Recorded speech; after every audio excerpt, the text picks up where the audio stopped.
Welcome to Chapter 4 of Digital Communication, Bandpass Modulation and Demodulation. Module 2 includes Amplitude Shift Keying Modulation, that is ASK modulation.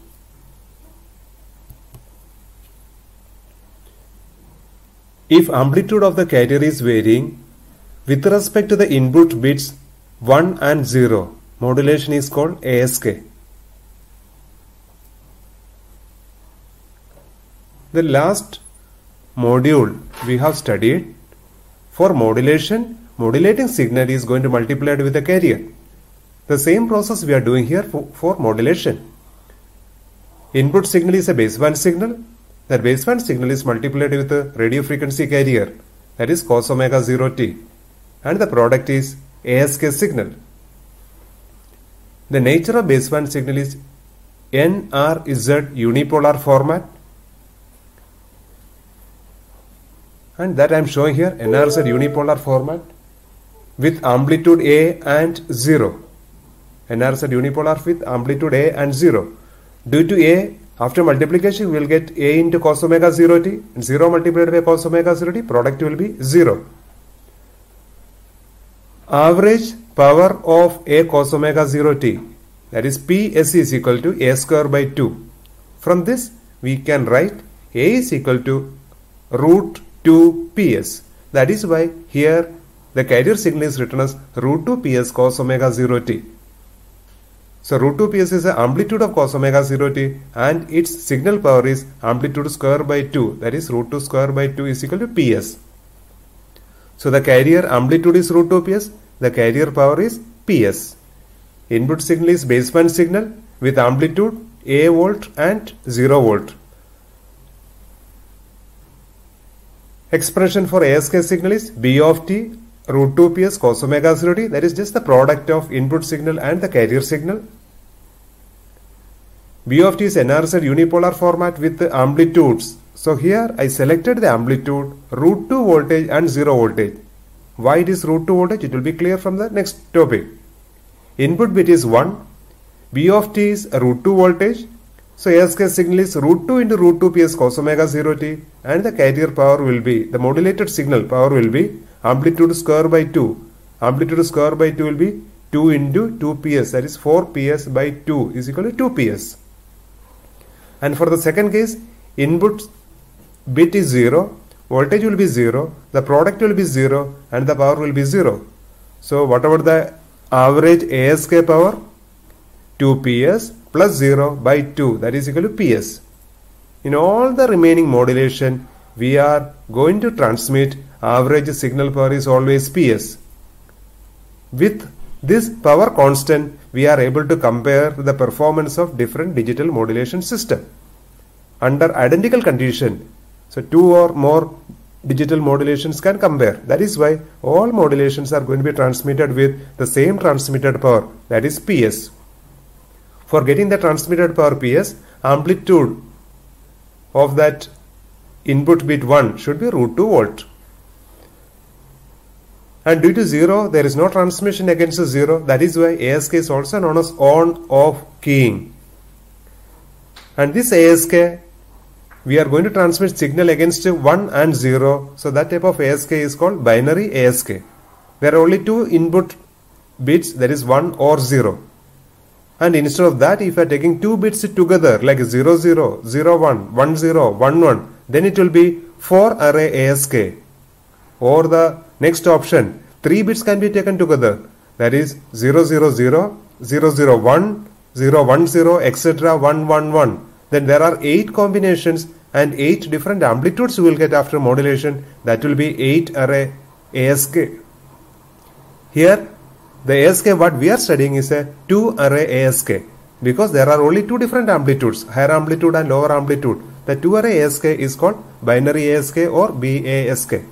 Or if you are saying just ASK, that is always binary ASK. Coherent receiver. For a coherent receiver, what is the requirement is there is a coherent carrier at the receiving side. So this coherent carrier is always going to be regenerated from the received signal using some carrier regeneration circuit. So ASK input signal is B of t root 2 ps cos omega 0 t.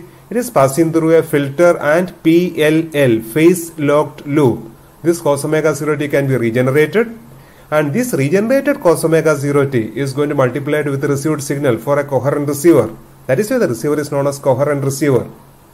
There is always a synchronization between received signal and the carrier we are multiplying.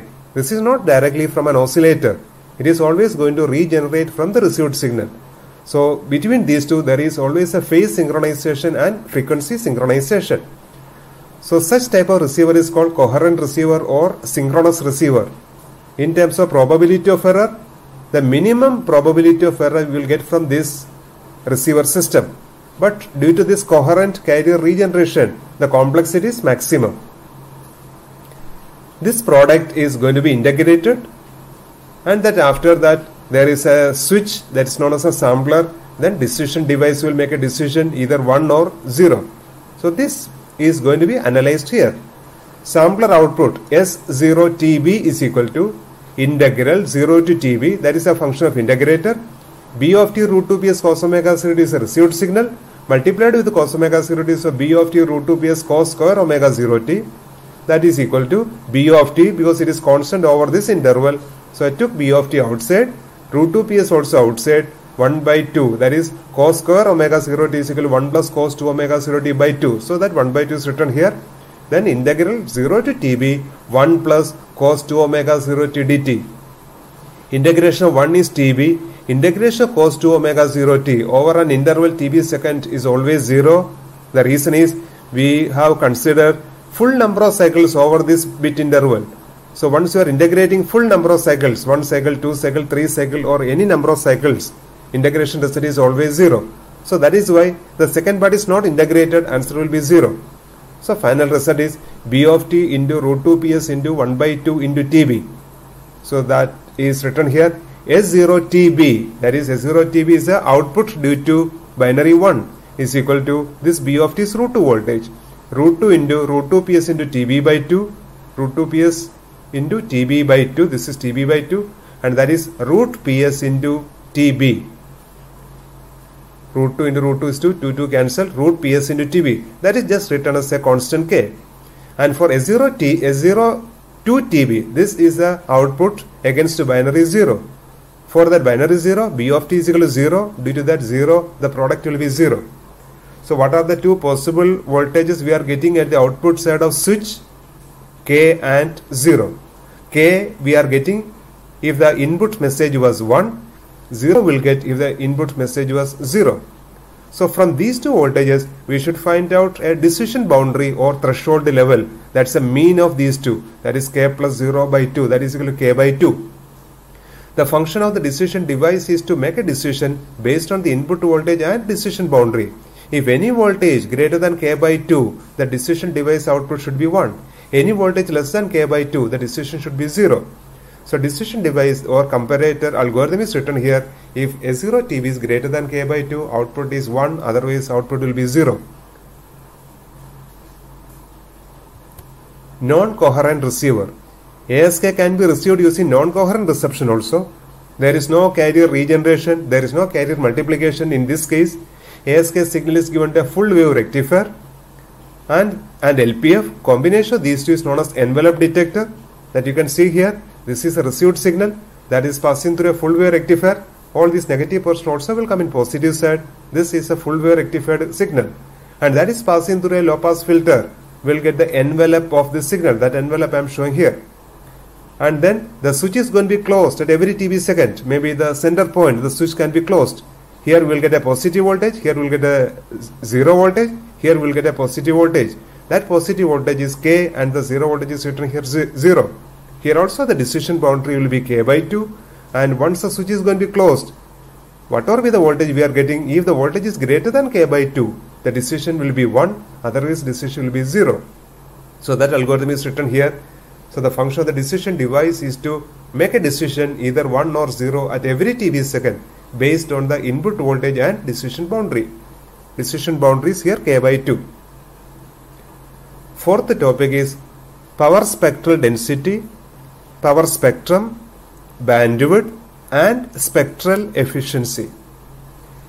PSD of non-return to zero unipolar format is equal to A square TB by 4 sinc square FTB plus A square by 4 delta F.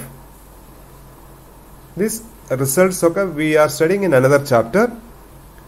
Now I am just writing that result directly. A square TB sinc square FTB plus A square by 4 delta F, where A is the amplitude against 1, TB is the interval of that bit, and here PST of B of t is equal to, that is PST is writing as GBF is equal to, and for us it is A is equal to root 2 voltage, so root 2 voltage square is 2, 2 by 4 is equal to 2, so that is why TB by 2 sinc square FTB plus A square is equal to 2, 2 by 4, that is 1 by 2 delta F. Next, PST of A cos omega 0 t is equal to A square by 4 delta F minus F naught plus delta F plus F naught, and for us instead of A we have used root 2 PS, so root 2 PS square by 4, root 2 PS square is 2 PS by 4 is equal to PS by 2. So PST of carrier is equal to PS by 2 delta F minus F naught plus delta F plus F naught. Now what is the next step is the signals are multiplied in time domain. So we should do the convolution of two PSTs. That is GBF is going to convolve with PST of carrier. PST of B of t into root 2 PS cos omega 0. PST of B of t root 2 PS cos omega 0 t is equal to PST of B of t convolution PST of root 2 PS cos omega 0 t. So this is a PST of input signal, this is a PST of carrier, the convolution result is written here. First these two constants should be multiplied, that is TB by 2 into PS by 2, that is PSTB by 4. Sinc square FTB convolution delta F minus F naught is sinc square F minus F naught into TB, just replace this F with F minus F naught, that's all.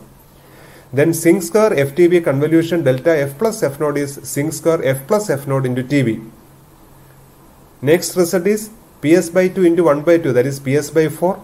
Delta F convolution delta F minus F naught. Any function convolved with a delta F, answer remains same. So delta F convolution delta F minus F naught, answer is delta F minus F naught. Delta F convolution delta F plus F naught, answer delta F plus F naught. Now this is going to be represented here. For the representation, the procedure is like this. Just substitute here F minus F naught into TB is equal to 0. F minus F naught into TB is equal to 0 indicates that F minus F naught is equal to 0. So F is equal to F naught. That is why the center point of main lobe will be at F is equal to F naught. I repeat the procedure. For getting this center point, substitute this term F minus F naught into TB is equal to 0. From that, F minus F naught is equal to 0 and F is equal to F naught. That is the reason center point of main lobe will be at F naught. For getting the center point of this main lobe, F plus F naught into TB is equal to 0. That is F plus F naught is equal to 0. Then F is equal to minus F naught. That is why it's minus F naught. Now for getting this null point, substitute F minus F naught into TB is equal to 1. So F minus F naught is equal to 1 by TB. 1 by TB is same as FB. And then F is equal to F naught plus FB. That is why it is F naught plus FB. Once you are getting these 2 points, without any difficulty, these sinc square functions we are able to draw. So only 2 points should be known, the center point and right hand side null point. For getting these 2 points, 2 substitution equal to 0 and equal to 1. So once you got this width, the same width is going to be repeated. This width is FB. So then go for a plus 2FB, 3FB, 4FB, etc. Left hand side minus FB, minus 2FB, etc. The negative of this will be here. Then minus F naught, plus FB, plus 2FB, etc. Minus F naught, minus FB, minus 2FB, etc. When F is equal to F naught, substitute here F is equal to F naught. That will be sinc square 0. Sinc square 0 is always 1. 1 into PSTB by 4. That is why at F is equal to F naught, the height will be PSTB by 4. So that sinc square function is completed. Next, delta F minus F naught. Delta F minus F naught, the location of this impulse function at F is equal to F naught. At F is equal to F naught, there is an impulse function extra with strength PS by 4. There is one more impulse function at minus F naught with strength PS by 4. So that we are showing above this one. So here the total strength will be PS TB by 4 plus PS by 4. That is showing above that one. Now from this we are able to find out the minimum needed bandwidth. The minimum required bandwidth is the width of main lobe. This is known as the main lobe. The width of main lobe, that is from F0 minus FB to F0 plus FB. The total width is 2 FB hertz. That is written here. Bandwidth of ASK is, that is called null to null bandwidth. Null point, this 0 point to this 0 point. Null to null bandwidth is equal to 2 FB hertz. Remember, when you are calculating bandwidth, take only positive side width, don't take the negative side width. So this is the null to null bandwidth, that is 2 FB hertz. Spectral efficiency, that is also known as bandwidth efficiency, is equal to bit rate upon bandwidth. Bit rate is always same, FB bits per second. For this case, bandwidth is 2 FB hertz. So the final answer is 0.5 bits per second per hertz. Meaning of that result is, using 1 hertz bandwidth, only 0.5 bits can be transmitted per second using ASK modulation. Or for transmitting 1 bit per second, 2 hertz bandwidth is needed. If this efficiency number can be increased, we are able to say we are able to transmit more information for a given channel. X-axis F, Y-axis PSD, that is called power spectrum. So that is the first heading, power spectrum of ASK, and then width of this main lobe, that's the bandwidth. From the bandwidth we got spectral efficiency or bandwidth efficiency. Now some additional information, that is bit interval, bit rate, symbol interval, symbol rate. Symbol rate is also known as baud rate.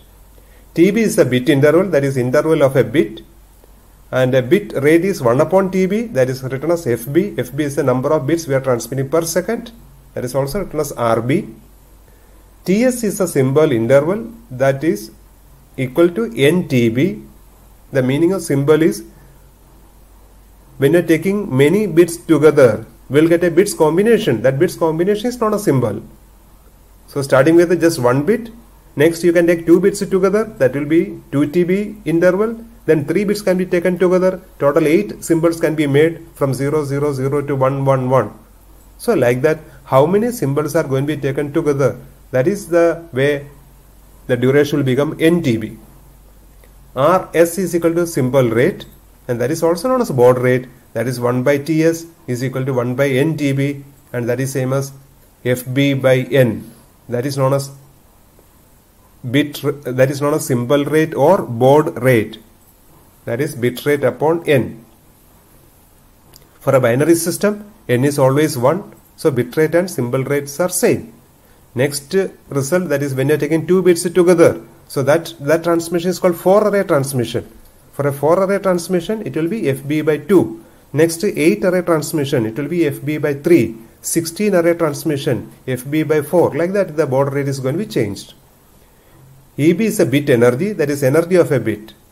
That is signal power into time. PSTB is a bit energy. Energy of a bit is PSTB. Power into time is energy. And the symbol energy is equal to PSTS. That can be written as, in terms of bit energy, N into EB. Depends upon how many bits we are taking together.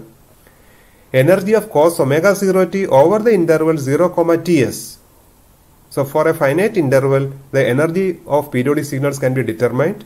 Energy of cos omega 0 t over the interval 0, Ts is integral 0 to Ts cos square omega 0 t dt. That answer is Ts by 2. If the amplitude of cos omega 0 is root 2 by Ts, then after that if you are calculating the energy of root 2 by Ts cos omega 0 t, it will be like this, integral 0 to Ts, root 2 by Ts square cos square omega 0 t dt. So square will be outside 2 by Ts, and this integration result will be Ts by 2. So 2 by Ts and Ts by 2 is going to be cancelled. The energy will be 1. That is called normalized cos omega 0 t signal. So if you want to normalize the energy of that cos omega 0 t signal, just keep the amplitude root 2 by Ts. So energy of root 2 by Ts cos omega 0 t over the interval 0, Ts is 1. The reason I am doing this normalization, that is needed for the next topic. For the next topic, we are going to calculate the probability of error of ASK modulation. For calculating probability of error, we need normalized signal. For the normalization of cos omega 0 t, keep the amplitude root 2 by Ts. That's the last topic, probability of error. Probability of error. From that, for calculating probability of error, we'll go for a geometrical representation, that is also known as signal constellation, again known as signal space representation. From this signal space diagram or signal space representation, we can determine Euclidean distance. From Euclidean distance, we can calculate probability of error. It's a very simple procedure. These are the steps needed for that one. You first write what is the ASK signal. ASK signal for logic 1 is equal to root 2 into root 2 ps cos omega 0 t. ASK signal for logic 0 is equal to 0. These are the two signals we have generated at the transmitting side. Normalized reference vector R of t is equal to, in the previous slide I told you that one, the amplitude is root 2 by Ts. So just take root 2 by Ts cos omega 0 t. This will be the reference vector. This is a normalized reference vector. Why it is saying normalized? Energy of this signal is 1. So root 2 by Ts cos omega 0 t. This is the normalized reference signal used for representing to ASK signal. And that representation is called geometrical representation or signal constellation or signal space representation. In signal space representation, each modulated signal is going to be represented as a point, not vector, as a point. And for ASK signal, there are two transmitted signals. So finally, you will get 2 points. Find out the distance between these 2 points. That distance is called Euclidean distance. So based on that Euclidean distance, probability of error can be determined. So next step is, each modulated signal is represented in terms of R of t.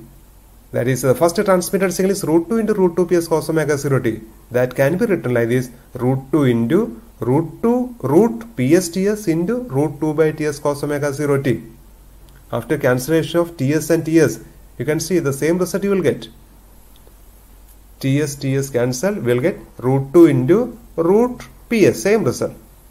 So the same modulated signal is represented in terms of normalized vector. And second one is root 2 ps ts into, this is represented now like this, root 2 into ps ts R of t, because this is R of t, the reference signal. For a logic 0 ASK signal, there is no transmission, so 0 into R of t. So both modulated signals are represented in terms of normalized reference signal R of t. R of t into root 2 ps ts, the next one is R of t into 0. So draw one vector, that vector is R of t vector. Along this vector, you get 2 points. That points you are going to get based on this multiplication. First multiplication R of t into 0. So the first point will be at 0. Second R of t into root 2 ps ts. So that is why from origin you take a distance of root 2 ps ts, there you will get the second point. So this is the signal point representing 0. This is a signal point representing 1. So the distance between these 2 points is known as Euclidean distance, and this type of representation is called geometrical representation or signal constellation or signal space diagram. In this diagram, we are showing 2 points, each point representing one modulated signal. The difference between these 2 points is equal to Euclidean distance is equal to root 2 ps ts. So here I am writing that one, Euclidean distance of ASK is equal to root 2 ps ts. That is again root 2 into ps into ts is a symbol interval, but for a binary system ts and tb's are same, that is symbol interval and bit intervals are same. So root 2 ps into tb and ps tb is equal to bit energy, so root 2 into eb. Now this is Euclidean distance. Now from Euclidean distance, probability of error can be determined. There is a formula for that one. This also we'll study in another chapter how to get this formula. Probability of error is equal to half complementary error function square root of d square by 4 eta. Complementary error function d square by 4 eta. And where d is the Euclidean distance, so substitute that d is equal to root 2EB. Square of that will be 2EB. So 2EB divided by 4 eta. So answer will be EB by 2 eta. So that is the final answer. Error probability of ASK is equal to half complementary error function square root of EB by 2 eta. This EB by 2 eta, this complementary error function results also can be written in terms of Q. That is Q of root EB by eta. Both are same. You can represent the error probability in terms of complementary error function or Q function. Q root EB by eta. Both are same. The relation between these two we have studied in chapter 1. And here complementary error function of 0 is equal to 1. Complementary error function of infinity is equal to 0. So if this EB by eta, if you are able to increase, probability of error can be decreased. If EB by eta is equal to infinity, probability of error is equal to 0. If EB by eta is equal to 0, probability of error of ASK is equal to 0.5. That's the maximum probability of error of a binary modulation.